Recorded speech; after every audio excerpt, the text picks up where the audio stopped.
Sometimes the greatest battles aren't fought on a field. They're fought in the quiet corners of the heart, where no one sees but God.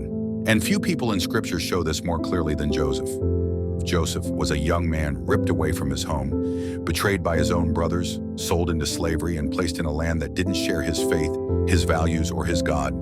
Yet through it all, one truth rises above the rest.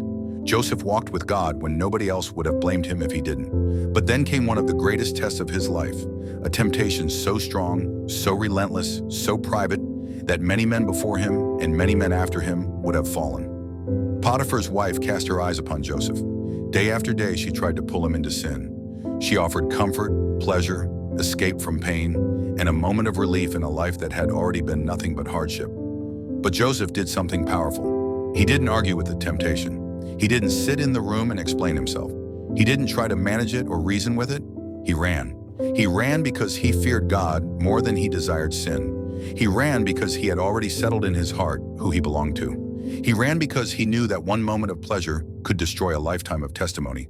Why did Joseph act the way he did?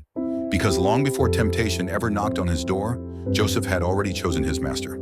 His heart was committed, his loyalty was fixed, and his walk with God was more valuable than anything sin could offer. What challenges did he face? Isolation, rejection, unfair treatment, betrayal, loneliness, all the things that often make people vulnerable to sin. The devil tries to strike hardest when the heart is tired, wounded, or discouraged. But Joseph held the line, not because it was easy, but because he feared God. Why did he succeed in staying faithful?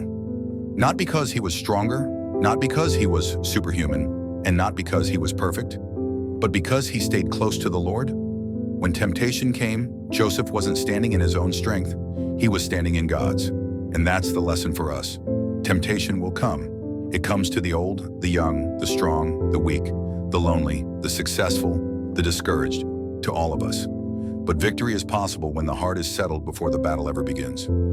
Joseph shows us one simple truth. When temptation comes, distance is your strength and obedience is your protection. Step away from what pulls you down, guard your heart, and choose the path that honors God. Because the same God who stood with Joseph stands with you today.